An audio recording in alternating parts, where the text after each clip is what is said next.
Is this thing on? Welcome back to Big Mouth and fancy seeing you here in June. I'm very welcome, my friends, and especially my enemies. Come in, sit down, no touching. I don't do the touching.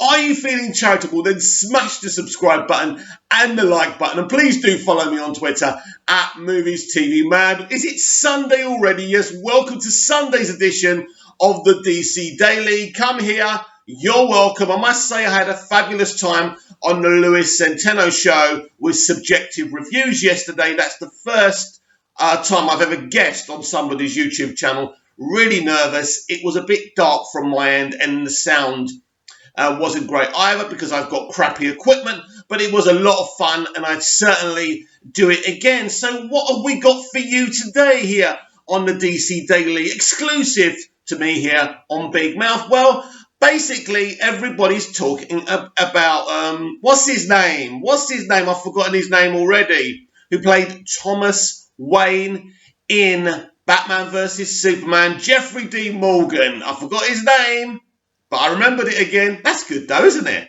I'm getting old, 48 years old, you know. Anyway, yeah, the rumour is that Jeffrey Dean Morgan will reprise his role as Thomas Wayne for Andy Muschietti's Flashpoint movie. Now, the sources I'm reading this from ain't great sources. So what I would say is this was the original plan. This was always going to happen, but nothing official yet.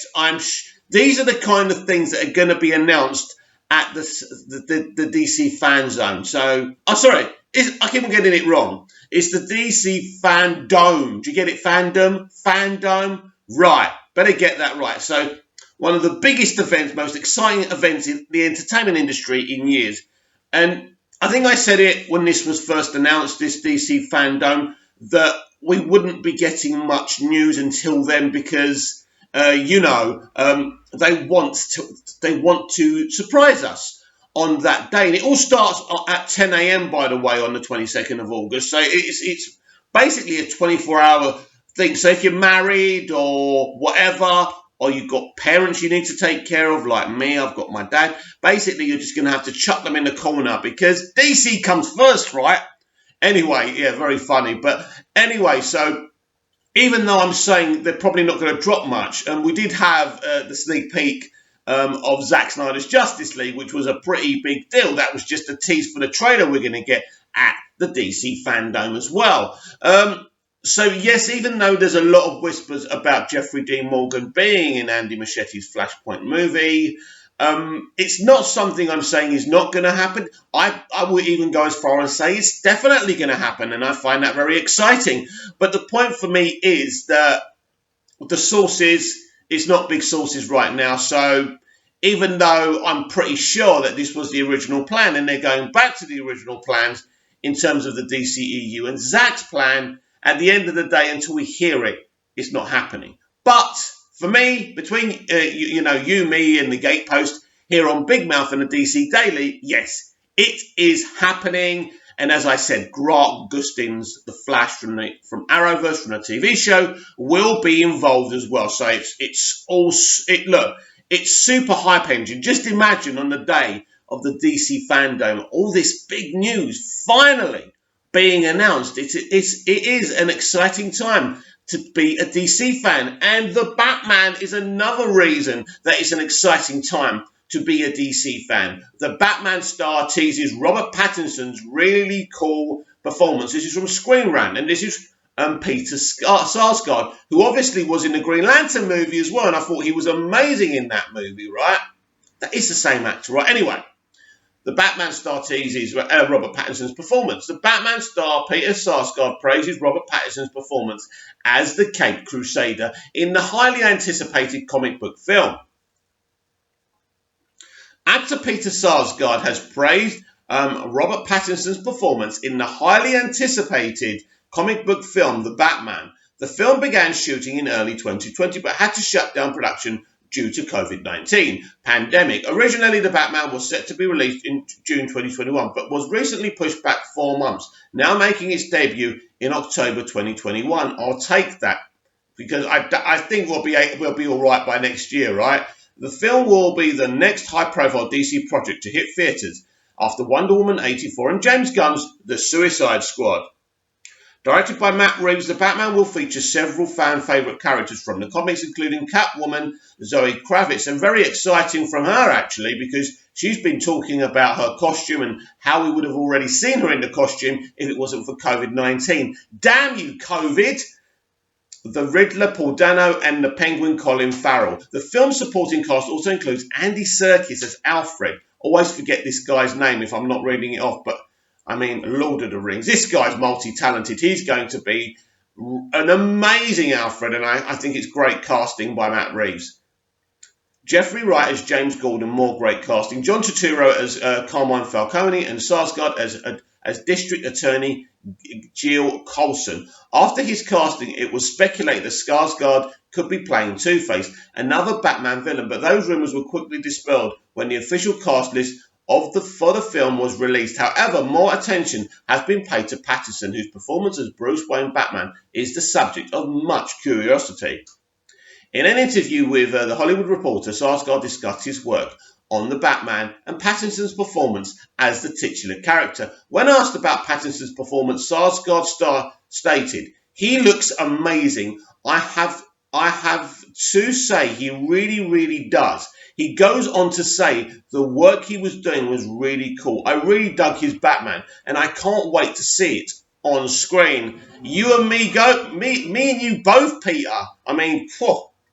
Fans have been clamouring to learn more about Pattinson's portrayal of the iconic book character. However, they have been able to get glimpses of Pattinson's Batsuit and the new Batmobile the character will be using in the film. In terms of his version of Bruce Wayne, it has been revealed that the film won't be an origin story for the character, but will take place during his early years as Batman. Not only has Sarsgaard had kind words to say about Pattinson, but former Batman actor Ben Affleck thinks Pattinson will be great in the role as well. What? To say about Pattinson, but former Batman actor Ben Affleck thinks Pattinson will be great in the role as well. Okay. We're just throwing Ben Affleck in there, right? The anticipation for this comic book film has continued to build tremendously, especially since its release is a little over a year away. Of course, fans are wondering how Pattinson will perform in the role and how he will be compared to other actors who have donned a cape and cowl. As fans continue to wait for the first footage from the film, Sarsgaard's sentiments about Pattinson's performance should only help build excitement. An actor of Sarsgaard's calibre giving his approval is not a piece of news to take with a grain of salt. If his performance is as good as Sarsgaard says it is, fans should have a lot to look forward to when the Batman hits theatres in 2021, and I couldn't agree more. It's, I just say this on the Louis Centeno show as well. I mean, if you're Marvel and Disney and Feige right now, what do you think? All of a sudden, everybody's talking DC. It's such a massive time for DC fans and people working on live action properties, whether you're working on Arrowverse or the DCEU or the DC films that are in development that haven't been announced yet. As I say, really, really exciting times. And it's not just empty words here. I've never felt this excited to be a DC fan. And I've probably said this before, but I really do mean it. I mean, the announcement of Zack's Justice League, the hopeful announcement of David Ayer's Suicide Squad, I believe that's a foregone conclusion. So many things to look forward to in terms of DC on the HBO platform, in cinematic release as well. So I'm just so hopeful and, just full of joy for this franchise now, because I don't think it's ever been run by more ambitious people. The structure is so good now with AT&T. They are killing it. They understand it. They know how to rev the hype engine as well. So, yeah, I think the kind of things we've got to look forward to now in terms of Wonder Woman 84, the Batman, James Gunn's Suicide Squad, the Flash going into production very, very soon as well. We're already hearing rumours about that. True rumours, by the way. Jeffrey Dean Morgan is going to be involved in that film. He always was going to be involved in that film. And get hyped, get excited, rev that hype engine. It's interesting, isn't it, when people are asking me, how could Snyder return to the DCEU? How would it work? And I screamed, Multiverse. It was always the way to go, because as I say, the DCEU is one vision.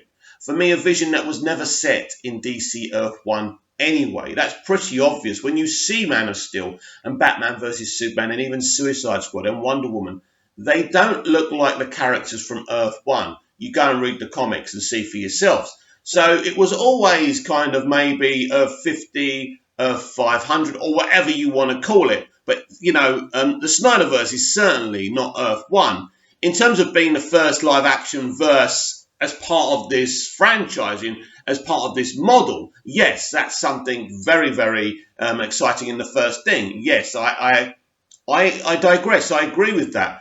But in terms of vision, there's going to be multiple Earths. There's going to be multiple versions of these characters.